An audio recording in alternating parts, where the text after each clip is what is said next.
वालेकुम जी। मैं आज एक नई वीडियो के साथ हाजिर हूँ। आज का हमारा लेक्चर है लेक्चर नंबर 8। ठीक है, सब्जेक्ट है जी हमारा जीन क्लोनिंग और सेमेस्टर है हमारा 6। आज का जो टॉपिक है उसके अंदर हमने ये देखना है कि जो टोटल सेल डीएनए की प्रिपरेशन के लिए हम अदर मेथड जो हैं वो कौन से यूज़ कर सकते हैं। अदर मेथड के अंदर हम एक मेथड यूज़ करते हैं जो कि जी है सी टैब मेथड। सी टैब मेथड क्या है? सी टैब मेथड के अंदर हम क्या करते हैं, यूज़ करते हैं एक डिटर्जेंट का। एक डिटर्जेंट जो है वो ऐड किया जाता है। ठीक है, सबसे पहले हमने लेना है जी एक सेल एक्सट्रैक्ट। सेल एक्सट्रैक्ट हमने ले लिया।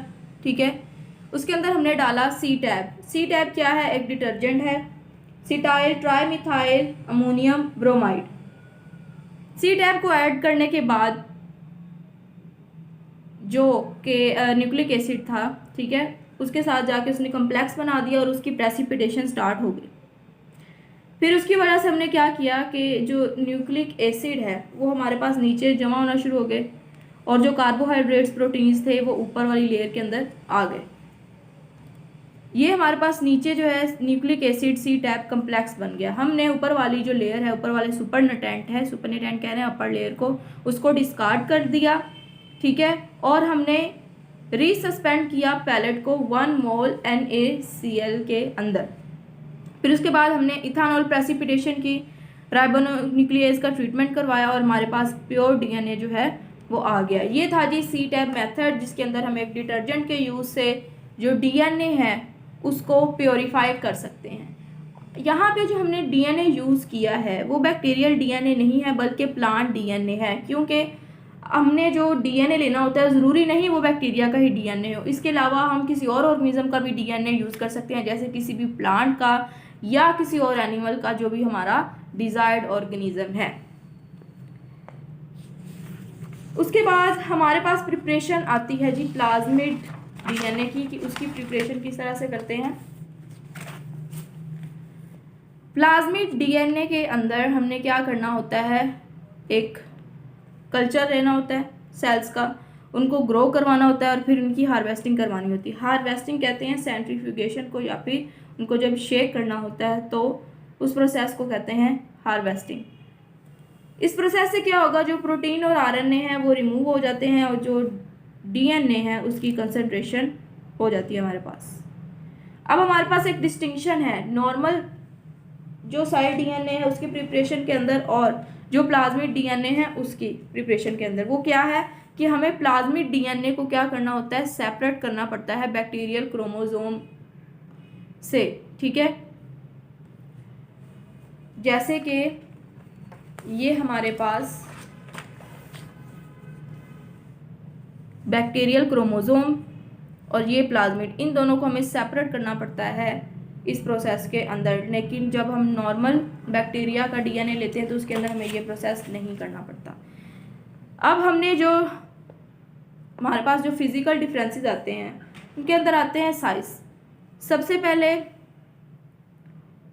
साइज की बात करें, जो लार्जेस्ट हमारे पास प्लाज्मिड है, ठीक है, उनका जो साइज है वो only 8% of the size of E coli chromosome. अब हम साइज के बेस पे भी दोनों डिफरेंशिएट कर सकते हैं कि कौन सा बैक्टीरियल क्रोमोसोम है और कौन सा प्लाज्मिड है, क्योंकि प्लाज्मिड जो है वो स्मॉल है और जो बैक्टीरियल क्रोमोसोम है वो लार्ज है। दूसरा, उनकी कन्फर्मेशन की शेप किस तरह से है, अरेंजमेंट किस तरह से है, ओवरऑल जो हमें स्पेशियल जो है कॉन्फ़िगरेशन देखनी पड़ती है। जो प्लाज्मिड्स और बैक्टीरियल क्रोमोसोम्स हैं वो यूजुअली क्या होते हैं, सर्कुलर होते हैं और इस तरह से हमें जो है सेपरेशन में इजी होती है। लेकिन जब प्रिपरेशन हो रही होती है सेल एक्सट्रैक्ट की, तो जो क्रोमोसोम है उसको लीनियर फ्रैगमेंट्स के अंदर ब्रेक किया जाता है। अब हम सेपरेशन किस तरह से कर सकते हैं। सबसे पहले जो सेपरेशन है प्लाज्मिड डीएनए की बैक्टीरियल क्रोमोसोम से on the basis of size, वो किस तरह से, इस स्टेज के अंदर हमने क्या करना होता है कि जो सेल है उनकी लाइसिस करवानी होती है अंडर कंट्रोल्ड कंडीशंस, जिसके अंदर हम मिनिमल अमाउंट डीएनए की वो यूज़ करते हैं ठीक है। जो रिजल्टिंग डीएनए फ्रेगमेंट्स होते हैं वो बहुत ज़्यादा लार्ज होते हैं, इतने ज़्यादा लार्ज होते हैं कि वो प्लाज्मिड से डिफ्रेंशिएट कर लेते हैं। फिर इनको हम रिमूव कर लेते हैं by the process of centrifugation, ठीक है। इसके अंदर हमें केयरफुल सेल डिस्ट्रक्शन करनी होती है और कंट्रोल्ड लाइसिस जो है करवानी पड़ती है। प्रोसेस किस तरह से है, ये एक बैक्टीरियल सेल है जिसके अंदर बैक्टीरियल क्रोमोसोम प्रेजेंट है, प्लाज्मिड प्रेजेंट है। हमने क्या किया है, लाइजोजाइम एक एंजाइम ऐड किया प्लस EDTA ये ऐड कर देना है, और हमने ऐड करनी है जी 25% सुक्रोज, 25% सुक्रोज हमने ऐड करना है, ठीक है, जो कि प्रिवेंट करेगा सेल को फ्रॉम बस्टिंग, इमीडिएट बस्टिंग से। उसके बाद क्या होगा, हमारे पास स्फीरोप्लास्ट बनेंगे, वो सेल्स जिनकी पार्शली डिग्रेडेड सेल वॉल्स होती हैं, ठीक है, लेकिन इनके पास एक इंटैक्ट सेल मेम्ब्रेन प्रेजेंट है। ये देखें यहाँ पे जो सेल वॉल है वो डाइजेस्ट हो चुकी है, जबकि सेल मेम्ब्रेन प्रेजेंट है स्फीरोप्लास्ट के अंदर। जब स्फीरोप्लास्ट आ गए हमारे पास, तो स्फीरोप्लास्ट के बाद जो सेल है, ठीक है,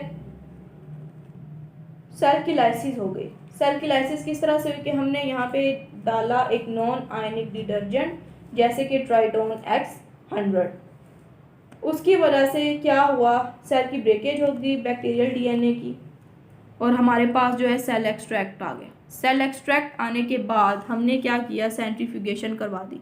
सेंट्रीफ्यूगेशन करवाने से जो प्लाज्मिड है वो हमारे पास सबसे ऊपर आ गए, नीचे जो है लार्ज डीएनए के फ्रेगमेंट्स, और सबसे एंड पे हमारे पास सेल डेब्रिस जो है वो बच गया। इस तरह से हम प्लाज्मिड्स को सेपरेट कर सकते हैं अपने ये जो दूसरे नॉर्मल बैक्टीरियल क्रोमोसोम से। सेकंड है जी separation on the basis of conformation, conformation की बेस के ऊपर किस तरह हम उनकी सेपरेशन करवा सकते हैं। कन्फर्मेशन कहते हैं उनकी शेप को, अरेंजमेंट को। अब कन्फर्मेशन के अंदर जो प्लाज्मिड हैं, ठीक है, उनकी डिफरेंट फॉर्म्स है। ज़्यादातर प्लाज्मिड जो एग्जिस्ट करते हैं सर्कुलर फॉर्म के अंदर या फिर सुपर कॉइल्ड सर्कल्स के अंदर। सुपर कॉइलिंग जो है वो तब होती है जबकि डबल हेलिक्स जो है प्लाज्मिड डीएनए का वो पार्शली अनबाउंड हो जाए प्लाज्मिड की रेप्लिकेशन के प्रोसेस के दरमियान, और ये जो अनबाइंडिंग होती है ये टोपोआइसोमरेसिस की वजह से होती है। जो सुपर कॉइल्ड कन्फर्मेशन है उनको मेंटेन किया जा सकता है अगर हमारे पास जो दोनों पॉलीन्यूक्लियोटाइड स्ट्रैंड्स हैं वो इंटैक्ट रह सकें, ठीक है। CCC डीएनए होता है हमारे पास ओपन क्लोज सर्कुलर डीएनए, ठीक है। हमारे पास एक ओपन सर्कुलर फॉर्म भी होती है जिसके अंदर जो प्लाज्मिड है वो अल्टरनेटिव कन्फर्मेशन ले लेता है। सुपर कॉइलिंग जो है वो काफ़ी ज़्यादा इंपॉर्टेंट है प्लाज्मिड के अंदर, क्योंकि सुपर कॉइल्ड मॉलिक्यूल जो हैं उनको इजीली सेपरेट किया जा सकता। नेक्स्ट स्टेप है जी अल्कलाइन डीनेचुरेशन। अल्कलाइन डीनेचुरेशन की जो बेसिस है वो ये है कि इसके अंदर हमें एक नैरो pH रेंज जो मेंटेन करनी पड़ती है, जिसके ऊपर जो नॉन सुपर कॉइल्ड डीएनए है उसकी डीनेचुरेशन जो है वो की जाती है, जबकि जो सुपर कॉइल्ड प्लाज्मिड्स हैं वो डीनेचर्ड नहीं होते। अगर हम एक बेस ऐड करें जैसे कि सुपर कॉइल्ड हाइड्रोक्साइड है, उसको ऐड किया जाए किसी सेल एक्सट्रैक्ट में या फिर एक क्लियर लाइजेट के अंदर, तो जो pH है उसको एडजस्ट किया जाता है ऑलमोस्ट 12.0 टू 12.5। तब जो क्या होता है, जो हाइड्रोजन बॉन्डिंग है वो ब्रेक हो जाती है और जो डबल हेलिक्स है वो उसकी अनवाइंडिंग स्टार्ट हो जाती है। डायग्रामेटिकली देखें, ये जो है नॉन सुपर कॉइल्ड डीएनए है और ये हमारे पास सुपर कॉइल्ड डीएनए है। हमने क्या किया, pH एडजस्ट की 12 से 12.5, जिसकी वजह से क्या हुआ, जो नॉन सुपर कॉइल्ड डीएनए है, ठीक है, उसकी डीनेचुरेशन स्टार्ट हुई। और डीनेचुरेशन किस वजह से स्टार्ट हुई, इस pH की वजह से। फिर हमने क्या किया, अगर हम एसिड ऐड कर देते हैं अब, तो ये जो डीनेचर्ड बैक्टीरियल स्ट्रैंड्स हैं ये रीएग्रीगेट करेंगे एक टैंगल्ड मैस के अंदर। ये इस तरह से एक टैंगल्ड मैस बन जाएगा, रफ सा मैस बन जाएगा। फिर हम इसकी सेंट्रीफ्यूगेशन करवाएंगे। सेंट्रीफ्यूगेशन करवाने से हमारे पास जो लीनियर डीएनए है वो नीचे सेटल हो जाएगा और जो हमारे पास नॉन जो नॉन सुपर क्वाइल डीएनए वो नीचे सेटल हो जाएगा और सुपर क्वाइल डीएनए वो ऊपर का ऊपर ही रहेगा। तो ये था जी अल्केनाइन डीनेचुरेशन का स्टेप। नेक्स्ट है हमारे पास इस स्टेप का एडवांटेज क्या है। एडवांटेज इस प्रोसीजर का ये है कि जो प्रोटीन है आरएनए है वो इनसॉल्युबल हो जाते हैं और उनको इजीली रिमूव किया जा सकता है। दूसरा, हमें ऑर्गेनिक एक्सट्रैक्शन या फिर कॉलम क्रोमेटोग्राफी का प्रोसेस नहीं करवाना पड़ता। सेकंड है जी इथीडियम। नेक्स्ट है जी ethidium bromide caesium chloride density gradient centrifugation. ये एक स्पेशलाइज्ड वर्जन है डेंसिटी ग्रेडियंट सेंट्रीफ्यूगेशन का। ठीक है, एक डेंसिटी ग्रेडियंट तब प्रोड्यूस होता है जब हम सेंट्रीफ्यूगेशन करवाते हैं सीजियम क्लोराइड के सॉल्यूशन की एक वेरी हाई स्पीड के ऊपर। इसके अंदर क्या होता है, मैक्रोमोलिक्यूल्स जो होते हैं सीजियम क्लोराइड के अंदर, जब उनकी सेंट्रीफ्यूगेशन करवाई जाती है तो वो बैंड्स बना देते हैं अपनी अपनी डेंसिटी के ऊपर। ठीक है, जबकि जो पर्टिकुलर मॉलिक्यूल्स हैं वो जो बैंड्स हैं इनके वो डिपेंड करते हैं इनकी बाइंड डेंसिटी के ऊपर। इस तरह से इन्होंने बैंड बना दिया। ये देखें आरएनए सबसे नीचे और फिर डीएनए फिर उससे ऊपर, और जो प्रोटीन है उनकी डेंसिटी सबसे कम है तो वो सबसे ऊपर फ्लोट कर रहे हैं। अच्छा जी, हम यूज़ कर रहे हैं टर्म बाइंड डेंसिटी, जो कि फ्लोटिंग बाइंड फोर्स कहते हैं फ्लोटिंग प्रॉपर्टी को। जैसे कि आपने देखा कि जो प्रोटीन थे उनकी डेंसिटी सबसे कम थी इसलिए वो ऊपर सबसे ऊपर फ्लोट कर रहे थे। डीएनए की डेंसिटी की बात करें तो डीएनए की जो डेंसिटी है वो है जी 1.7 ग्राम पर सेंटीमीटर क्यूब, ये इसकी बाइंड डेंसिटी है। ठीक है, इसके अलावा प्रोटीन्स की बात करें तो प्रोटीन्स की जो बाइंड डेंसिटी है वो सबसे कम है, इसीलिए प्रोटीन सबसे ऊपर ट्यूब के ऊपर फ्लोट कर रहे होते हैं और जो आरएनए है वो बॉटम के ऊपर एक पैलेट बना लेते हैं। इथीडियम ब्रोमाइड की बात करें तो उसको इसलिए यूज़ किया जाता है ताकि हम सुपर क्वाइल्ड को नॉन सुपर क्वाइल्ड मॉलिक्यूल से सेपरेट कर सकें।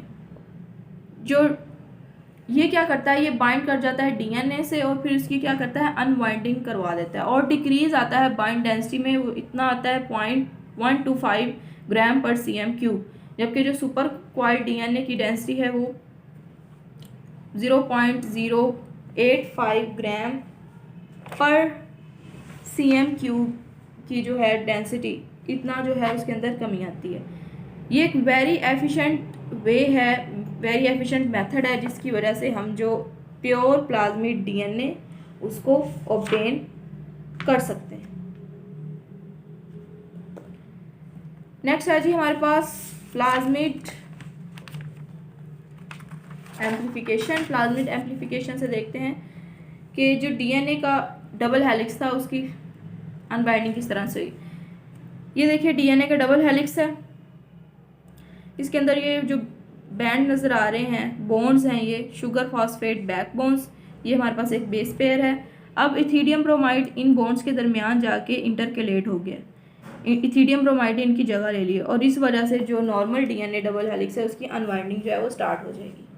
फिर आता है हमारे पास प्लाज्मिड एम्प्लीफिकेशन। एम्प्लीफिकेशन का मतलब होता है किसी चीज़ को इंक्रीज़ करना। यहाँ पे प्लाज्मिड एम्प्लीफिकेशन से मुराद ये है जो यील्ड है डीएनए की बैक्टीरियल कल्चर में, या फिर प्लाज्मिड एम्प्लीफिकेशन का मतलब ये है कि हम इस यील्ड को इंक्रीज़ कर रहे हैं, उस प्रोडक्शन को इंक्रीज़ कर रहे हैं। जो एम है एम्प्लीफिकेशन का वो ये है कि हम कॉपी नंबर इंक्रीज़ करें प्लाज्मिड का। कॉपी नंबर कहते हैं जो नंबर ऑफ कॉपीज़ जो भी किसी भी बैक्टीरियल सेल कल्चर के अंदर प्लाज्मिड की प्रेजेंट होती हैं।